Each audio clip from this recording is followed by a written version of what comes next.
എന്തായമ്മേ കല്യാണത്തിന്റെ ഒരുക്കങ്ങളൊക്കെ? എന്തൊരുക്കങ്ങളാ മോനെ? ഒന്നുമില്ല. അവളുടെ കഴുത്തിൽ ഒരു താലിച്ചരട് വീഴണം. അത് മാത്രമേ എനിക്ക് ആഗ്രഹമുള്ളൂ.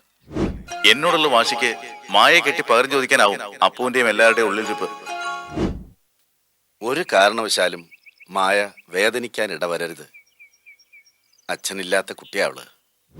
മൃദുലെ നീ ഒരുമിക്കാതെ നിന്റെ ഒരു സഹായം കൈപ്പറ്റില്ലെന്ന അമ്മയുടെ വാശി.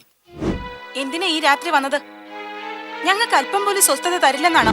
മനസാക്ഷി എന്നുള്ളതുകൊണ്ടാ ഊർമിള എന്ന ആ പാവത്തെ ഈ നിമിഷം വരെ കൈവിടായിരുന്നത്. പക്ഷേ വേണു ഈ നിമിഷം സ്വന്തം മനസാക്ഷിയെ കടലിലെറിയ നല്ലവനായ വേണു ഇന്ന് ഈ നിമിഷം മരിച്ചു.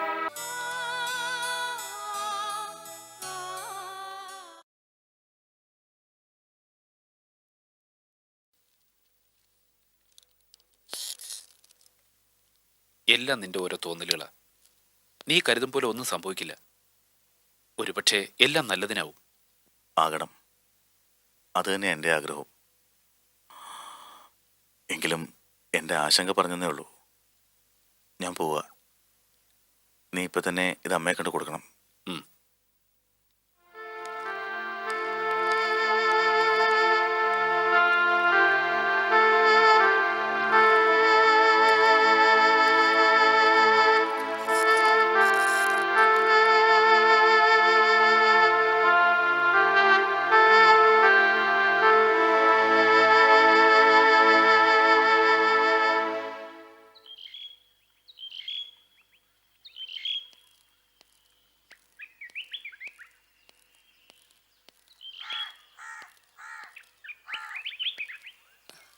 ആ, പീറ്ററോ? എന്തായമ്മേ കല്യാണത്തിന്റെ ഒരുക്കങ്ങളൊക്കെ? എന്തൊരുക്കങ്ങളാ മോനെ? ഒന്നുമില്ല. അവളുടെ കഴുത്തിൽ ഒരു താലിച്ചരട് വീഴണം. അത് മാത്രമേ എനിക്ക് ആഗ്രഹമുള്ളൂ. അത് മാത്രമല്ല, ആഘോഷങ്ങൾ നടത്താവുന്ന ഒരവസ്ഥയല്ല ഇവിടുത്തേതെന്ന് മോനെ അറിയാലോ. അതൊക്കെ അമ്മയുടെ വെറും തോന്നല. മായയുടെ കല്യാണം ആഘോഷമായിട്ട് തന്നെ നടത്തണം. ആ, അങ്ങനെയൊക്കെ ആഗ്രഹം ഉണ്ടായിരുന്നു. പക്ഷേ ഇനി അത് നടക്കില്ല മോനെ. എത്രയും വേഗം അവളുടെ കല്യാണം ഒന്ന് നടന്ന് കണ്ടാൽ മാത്രം മതിയായിരുന്നു. എല്ലാം നടത്തി കൊടുക്കേണ്ട ആള് തലതിരിഞ്ഞു പോയി. എന്നെക്കൊണ്ട് അതിനൊന്നും യാതൊരു കഴിവില്ലെന്ന് മോനെ അറിയാലോ. വേണു എല്ലാത്തിനും മുൻപന്തിയിൽ നിൽക്കാൻ തയ്യാറാണല്ലോ. നിങ്ങളൊക്കെ അല്ലേ അവനെ ഒഴിവാക്കി നിർത്തുന്നത്? അതിന് തക്കതായ കാരണം ഉണ്ടായിട്ടല്ലേ. സ്വന്തം കുടുംബം തകർത്ത് തരിപ്പണമാക്കിയവന് എങ്ങനെ പെങ്ങൾക്കൊരു കുടുംബജീവിതം ഉണ്ടാക്കി കൊടുക്കാൻ പറ്റും? അമ്മേ, നിങ്ങളൊക്കെ ഇപ്പോഴും കഥയറിയാതെ ആട്ടം കാണുന്നവരാ. വേണുവായിട്ട് ഒരു തെറ്റും ചെയ്തിട്ടില്ല. വേണ്ട, അവന് വേണ്ടി വക്കാലത്ത് പിടിക്കാനാ പീറ്റർ വന്നിരിക്കുന്നെങ്കിൽ എനിക്ക് സംസാരിക്കാൻ അശേഷം താല്പര്യമില്ല. ഇല്ല, ഞാൻ ഇനി ഒന്നും പറയുന്നില്ല. ആട്ടെ, എന്തിനാ പീറ്റർ ഇപ്പൊ ഇവിടേക്ക് വന്നത്? എന്താ, എനിക്കും ഈ വീട്ടിൽ ഉപരോധം ഏർപ്പെടുത്തിയോ അമ്മേ? അങ്ങനെയെങ്കിൽ ഞാൻ പീറ്ററിനോട് ഇത്രയും സംസാരിക്കില്ലായിരുന്നു. എന്റെ മോൻ തെറ്റുകാരനായതിന് എന്തിനാ ഞാൻ നിങ്ങളെയൊക്കെ പഴിക്കുന്നത്? ഞാനൊരു സാധനം തരാൻ വന്നതാ. എന്താ മോനെ?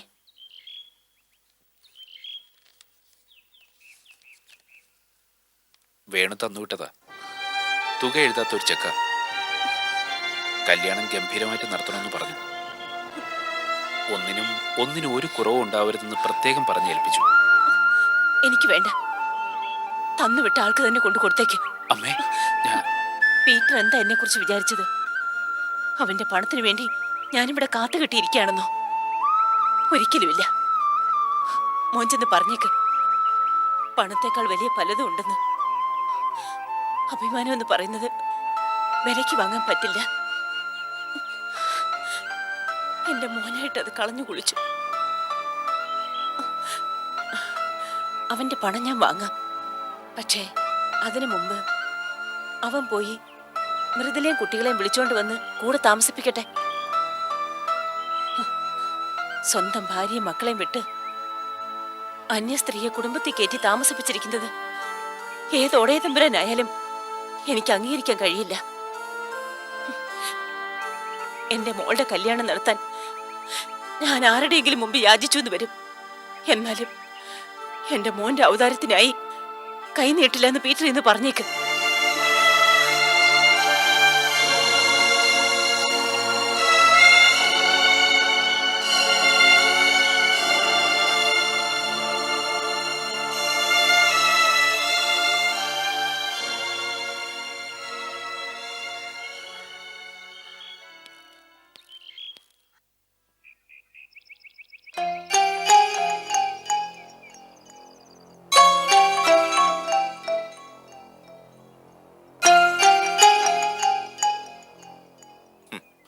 എല്ലാരും കൂടി എന്നെ തോപ്പിക്കാൻ മനഃപൂർവ്വം കച്ചുകെട്ടി ഇറങ്ങിയിരിക്കുന്നല്ലേ. എന്നോടുള്ള വാശിക്ക് മായയെ കെട്ടി പകരം ചോദിക്കാനാവും അപ്പുവിന്റെയും എല്ലാവരുടെയും ഉള്ളിലിരിപ്പ്.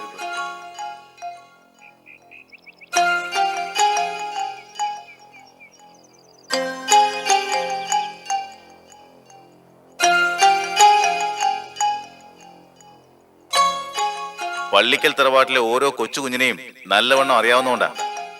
ഇന്നും ഇന്നലെ അറിയാവുന്നല്ലോ എല്ലാരെയും. എനിക്ക് ആകെയുള്ള കൂടപ്പിറപ്പാ മായ. എന്നെ തോൽപ്പിക്കാൻ അവളുടെ ജീവിതം പന്താടിയാ. ദേ വേണു ആള് മാറും. അക്കാര്യം എല്ലാരും ഒന്ന് ഓർത്താ നല്ലത്.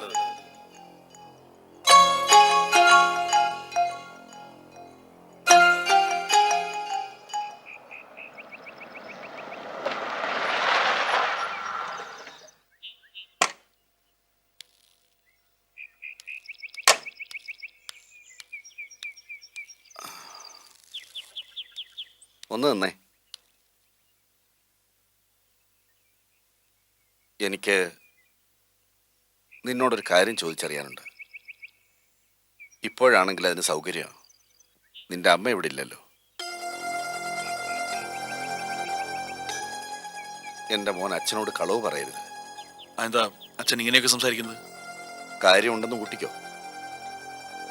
സത്യം പറ, മായയെ കല്യാണം കഴിക്കാമെന്ന് നീ തീരുമാനിച്ചത് ആത്മാർത്ഥമായിട്ട് തന്നെയാണോ? അച്ഛന് എന്താ പറ്റിയത്? എൻ്റെ മനസ്സിനൊരു ശങ്ക.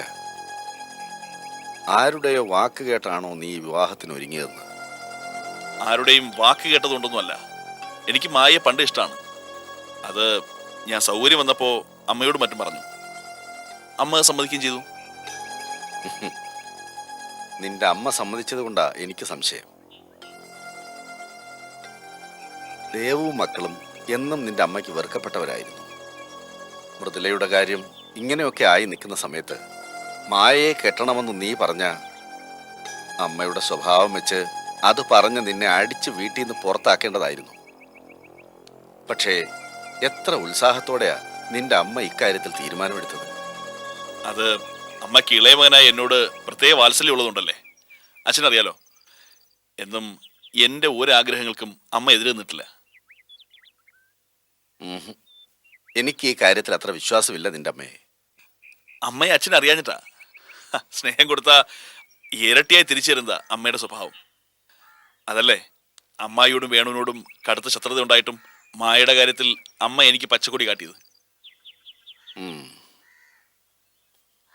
ശരി ശരി, എല്ലാം നന്നായി നടന്നാൽ മാത്രം മതി. മായയുടെ കാര്യത്തിൽ നിന്റെ മനസ്സിൽ കള്ളത്തരമൊന്നുമില്ലെങ്കിൽ നിന്റെ തീരുമാനത്തെ അച്ഛൻ നിറഞ്ഞ മനസ്സോടെ അംഗീകരിക്കും. എൻ്റെ മോനോട് അച്ഛനൊരു കാര്യം പറഞ്ഞേക്കാം. എനിക്ക് നീ മകനും മായ മരുമകളുമാണ്. രണ്ടുപേരും എനിക്ക് തുല്യരാണ്. ഒരു കാരണവശാലും മായ വേദനിക്കാൻ ഇടവരരുത്. അച്ഛനില്ലാത്ത കുട്ടിയാവള്. അവളുടെ കണ്ണ് നിറഞ്ഞ അച്ഛൻ്റെ സ്ഥാനത്ത് ഞാനാ ആ കണ്ണീര് തുടച്ചു കൊടുക്കേണ്ടത്. അതിനവസരം ഉണ്ടാക്കരുത്.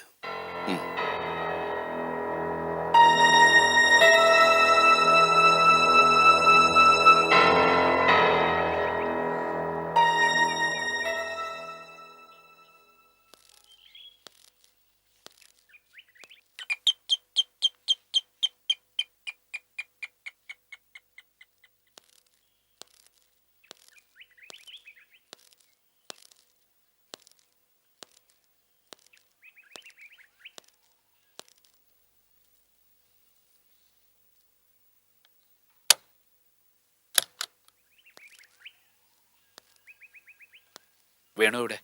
മോളിലുണ്ട്.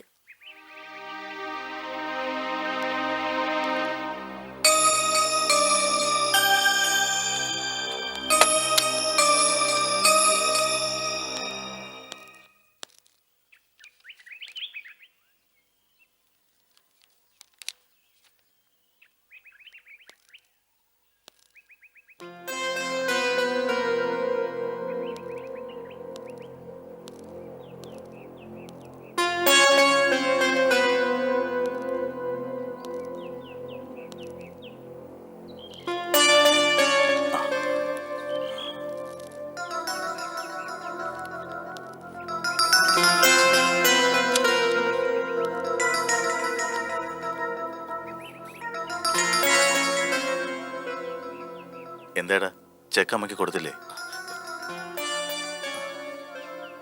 എന്താ നീ ഒന്നും മിണ്ടാത്തെ? കാര്യം പറ. ഞാൻ പോയില്ലടാ. എന്താ? എന്തിനാടാ അവർക്കിപ്പോ പണം? പണ്ടൊരിക്കൽ അമ്മയും മായ എന്നോട് പറഞ്ഞത് എനിക്കിപ്പോഴാ ഓർമ്മ വന്നത്. മായയുടെ കല്യാണം നിന്നെ ബുദ്ധിമുട്ടിക്കാതെ നടത്തണമെന്ന്. അതിനുവേണ്ടി അത്യാവശ്യ പണമൊക്കെ അവർ സ്വരൂപിച്ചു വെച്ചിട്ടുണ്ടെന്നും അന്ന് അമ്മ എന്നോട് പറഞ്ഞു. എന്താ, അതുകൊണ്ട് എന്റെ പണം വേണ്ടാന്ന് എന്നോട് പറഞ്ഞോ? എന്നല്ല, എന്നാലും നീ ഭാരിച്ച കാര്യം ചിന്തിക്കാൻ നിൽക്കണ്ട. നിന്നെ ഏൽപ്പിച്ച കാര്യം ചെയ്താൽ മതി. നിനക്ക് പറ്റില്ലെങ്കിൽ പറ, എനിക്കറിയാം നേരിട്ട് കൊണ്ട് കൊടുക്കാൻ. ഇങ്ങതാ ചെക്ക്. വേണു, പറയുന്ന കൊണ്ടൊന്നും കരുതരുത്. ഞാൻ പോയി ചെക്ക് കൊടുക്കുകയും ചെയ്തു. പക്ഷെ അമ്മ അത് തിരിച്ചു തന്നു. എന്തുകൊണ്ട്? മൃദുലയെ നീ ഒരുമിക്കാതെ നിന്റെ ഒരു സഹായം കൈപ്പറ്റില്ലെന്ന അമ്മയുടെ വാശി. അമ്മ അമ്മ അങ്ങനെ പറഞ്ഞോ? പറഞ്ഞു.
അമ്മേ, എനിക്ക് പറയാനുള്ളത് കേൾക്കാതെ ഞാൻ പോവില്ല. എന്താ നിനക്ക് പറയാനുള്ളത്? ഞാൻ കൊടുത്തുവിട്ട ചെക്ക് തിരിച്ചു കൊടുത്തുവിട്ടല്ലേ? അതെ, അതിനെന്താ? എന്താ, എന്റെ പണം വേണ്ടെന്നായോ? എന്റെ മോനിപ്പോ പണത്തിന് നല്ല ടൈറ്റല്ലേ? രണ്ടാം ഭാര്യ ഗർഭിണിയാണല്ലോ. പ്രസവ ചെലവും മറ്റുമായി നല്ല തുക വരും ആശുപത്രിയിൽ. വെറുതെ പണം ആർക്കും ദാനം കൊടുക്കണ്ട. എന്നെ പരിഹസിക്കരുത്. പരിഹസിക്കാനോ? നല്ല കഥയായി. എന്തിനാ ഈ രാത്രി വന്നത്? ഞങ്ങൾക്ക് അല്പം പോലും സ്വസ്ഥത തരില്ലെന്നാണോ? പറയടി, അങ്ങനെ തന്നെ പറ. വേണു ഇപ്പോ എല്ലാവർക്കും സ്വസ്ഥത നഷ്ടപ്പെടുന്നവനാ. കണി കാണാൻ കൊള്ളാത്തവൻ, കറിവേപ്പില. എല്ലാം സ്വയം ഉണ്ടാക്കി വെച്ചതല്ലേ? ഞാൻ കൊടുത്തുവിട്ട പണത്തിന് എന്നു മുതലാണ് നിങ്ങൾ അയിത്തം കൽപ്പിക്കാൻ തുടങ്ങിയത്? നല്ല മനസ്സിന് നന്ദി, പക്ഷെ ഔദാര്യം വേണ്ട. ആവശ്യമില്ലാഞ്ഞിട്ടല്ല, അന്തസ്സും അഭിമാനവും ഇനി ആരുടെ മുന്നിൽ അടിയറ വെക്കാത്തോണ്ടാ ആ പിച്ചക്കാശ് വാങ്ങാതിരുന്നെ. എന്നു മുതലാടി എന്റെ പണം പിച്ചക്കാശായത്? ആയ കാലത്ത് നീ നന്നായി നോക്കിയിട്ടുണ്ട്, ഞങ്ങളത് നിഷേധിക്കുന്നില്ല. പക്ഷേ തലതിരിഞ്ഞു പോയ നിന്റെ ഔദാര്യം വാങ്ങാൻ ഞങ്ങൾക്കൊട്ടും താല്പര്യമില്ല. മൃദുലേച്ചിയും പിള്ളേരും വേണുവേട്ടന്റെ ജീവിതത്തിൽ ഇല്ലാത്തടത്തോളം കാലം വേണുവേട്ടന്റെ യാതൊന്നും ഞങ്ങൾക്ക് വേണ്ട. നീ പോയി ആദ്യം ആ പെണ്ണിനെ വിളിച്ചിറക്കി അതിന്റെ ബന്ധുക്കളെടുത്ത് ആക്കിയിട്ട് വാ. എന്നാ നിന്നെ ഞങ്ങൾ പൂവിട്ട് പൂജിക്കാം. എല്ലാവരും അങ്ങനെ തന്നെ പറയണം. അല്പം മുമ്പ് പറഞ്ഞല്ലോ, ആയ കാലത്ത് ഞാൻ നന്നായി കുടുംബം നോക്കിയിട്ടുണ്ടെന്ന്. അതിനെന്നെ പ്രാപ്തനാക്കിയത് നിങ്ങൾ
ആരുമില്ലാത്ത ഏതെങ്കിലും കാട്ടിൽ ഉപേക്ഷിക്കാം.